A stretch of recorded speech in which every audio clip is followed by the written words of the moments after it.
محافظ مقرر ہو جائے گا، اور دوسری بات یہی کی کہ تمہیں کوئی بھی شیطان اور جن تنگ نہیں کر سکے گا۔ رسول اللہ صلی اللہ علیہ وسلم کی بارگاہ میں اگلے دن پیش ہوئے، رسول اللہ نے کہا قیدی کیا کہتا تھا، تمہارے قیدی کا کیا بنا؟ کہا رسول اللہ صلی اللہ علیہ وسلم پھر آیا تھا اور ایک کلیہ بتا کے گیا ہے جس کی وجہ سے میں نے اس کی بات کو، اس کی درخواست کو سن لیا اور اس کو آزاد کر دیا ہے۔ رسول اللہ صلی اللہ علیہ وسلم نے کہا کیا کلیہ بتا کے گیا؟ کہا اس نے کہا ہے اگر آیت الکرسی بستر پہ جانے سے پہلے پڑھ لیا کرو گے اللہ کی طرف سے ایک محافظ بھی مقرر ہوگا اور تم شیطان کے شر سے بھی محفوظ ہو جاؤ گے۔ رسول اللہ صلی اللہ علیہ وسلم فرمانے لگے ابو ہریرہ تمہیں پتہ ہے وہ کون تھا؟ کون تھا؟ وہ شیطان تھا، ہے تو جھوٹا تھا لیکن بات تمہیں سچی بتا کے چلا گیا ہے۔ مجھے اور آپ کو بھی یہ بات تو پتہ چل گئی ہے، لیکن میں اور آپ لوگوں کے پیچھے تو بھاگتے پھرتے ہیں، اپنی حفاظت کے لیے آیت الکرسی کیوں نہیں پڑھتے؟ آیت الکرسی پڑھنے میں کیا چیز مانے ہیں، کیا چیز رکاوٹ ڈالتی ہے؟ کتنی کو لمبی آیت ہے کہ گھر کا ہر فرد ہر بچہ نہیں پڑھ سکتا۔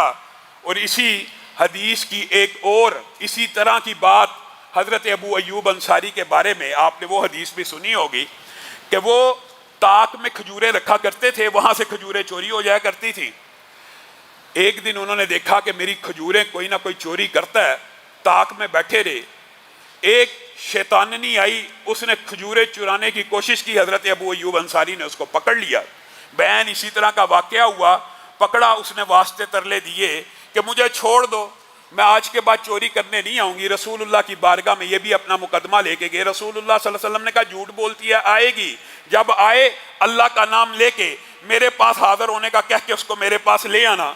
اسی طرح ان کے ساتھ بھی معاملہ ہوا۔ تیسرے دن اسی طرح اس جننی نے حضرت ابو ایوب انصاری کو ایک کلیہ بتایا اور کیا کہا، اگر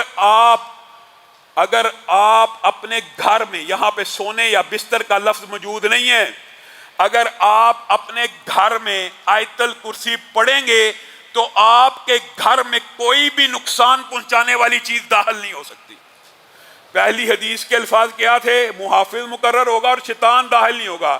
اس حدیث میں کوئی بھی نقصان پہنچانے والی چیز آپ کے گھر میں داخل نہیں ہو سکتی۔ اور ابی ابن کعب کی حدیث میں جہاں پہ وہ کھجوریں سکایا کرتے تھے، ایک جن آیا ان کی کھجوروں کو چوری کرنے لگا، ابی ابن کعب نے پکڑ لیا۔ یہ بھی اسی طرح 2-3 مرتبہ کا واقعہ ہے، لیکن جب پہلی مرتبہ پکڑا اس میں یہ بات اضافی موجود ہے۔ انہوں نے اس سے پوچھا کیا تو جن ہے یا انسان؟ اس نے کہا میں جن ہوں اور میں نوجوان ہوں اور میں جنوں میں سے بڑا طاقتور نوجوان ہوں۔